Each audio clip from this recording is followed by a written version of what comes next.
Lebanon में pager हमले के बाद पूर्वी ईरान में कोयले की एक खदान में शनिवार देर रात विस्फोट हो गया और इसमें कम से कम 19 लोगों की मौत हो गई। 17 अन्य घायल बताए जा रहे हैं और बताया जा रहा है कि मीथेन के रिसाव की वजह से ये धमाका हुआ।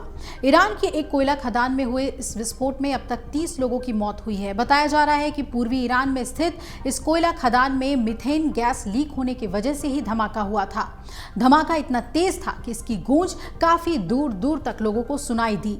ईरान में यह धमाका ऐसे वक्त पर हुआ है जब हाल ही में लेबनान में पेजर वॉकी टॉकी में विस्फोट हुए, जिसमें कई लोग काफी बुरी तरह से घायल हुए, कई लोगों की मौत हुई। इन्हीं हमलों में करीब 30 से ज्यादा लोगों की मौत की खबर है। लेबनान ने इन धमाकों के पीछे इजराइल का हाथ बताया है। हालांकि ईरान ने कोयला खदान में हुए धमाके में किसी देश को जिम्मेदार नहीं ठहराया है। आपको बता दें कि समाचार एजेंसी एपी की एक रिपोर्ट के मुताबिक ईरान की राजधानी तेहरान से करीब 540 किलोमीटर दूर तबास में स्थित कोयला खदान में यह धमाका हुआ था। प्रशासन ने ब्लास्ट वाली जगह पर इमरजेंसी और रेस्क्यू टीमों को भेज दिया है।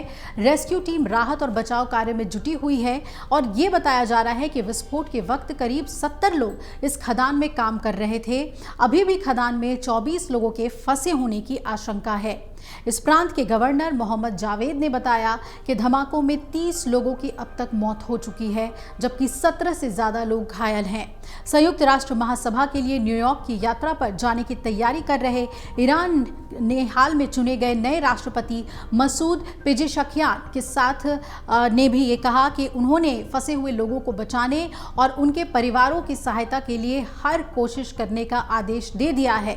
उन्होंने कहा कि इस घटना की जांच शुरू हो गई है और इसके पीछे जो भी लोग दोषी होंगे उन्हें किसी भी हाल में बख्शा नहीं जाएगा। अब आपको बता दें कि हाल ही में हुई पेजर हमले ने भी काफी सुर्खियां बटोरी थी, जहां लेबनान के बेरूत में सिलसिलेवार पेजर धमाकों की गरज ने पूरी दुनिया को हिलाकर रख दिया था। इस दिन के दोपहर जो हुआ उससे ईरान समर्थित हिजबुल्लाह चरमपंथी ही नहीं बल्कि पूरी दुनिया हैरान रह गई थी। लेबनान में अचानक से पेजर फटने लगे थे और एक साथ पेजर इस्तेमाल करने वाले हजारों लोग इस विस्फोट का शिकार बने। ये हमला इतना बड़ा था कि इसमें 9 लोगों की मौत हो गई और 3000 लोग घायल हुए। घायलों में लेबनान में ईरान के राजदूत भी शामिल रहे। इस हमले के पीछे पेजर था, ऐसा इसलिए क्योंकि हिजबुल्लाह के लड़ाके इजरायली हमले से बचने के लिए मोबाइल की जगह पेजर का इस्तेमाल करते हैं, लेकिन वो शायद भूल गए कि उनका पाला मोसाद जैसी खतरनाक एजेंसी रखने वाले दुश्मन से पड़ा है। इजराइल ने तकनीक में पुराने समझे जाने वाले पेजर को भी हमले के लिए इस्तेमाल कर लिया। खैर, लेबनान में हुए पेजर ब्लास्ट ने इजराइल और ईरान के तनाव को एक बार फिर बढ़ा दिया है। वहीं अब ईरान में कोयले की एक खदान में देर रात जब विस्फोट हुआ है तो अब कई लोगों की जान जाने की खबर आई है और इसके बाद से ये मामला फिर से चर्चा में बन गया है।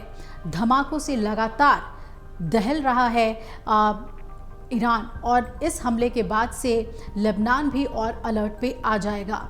अगर आप ये वीडियो YouTube पर देख रहे हैं तो हमारे चैनल को सब्सक्राइब करें और बेल आइकन को दबाना ना भूलें। अगर आप Facebook पर ये वीडियो देख रहे हैं तो हमारे पेज को लाइक करें।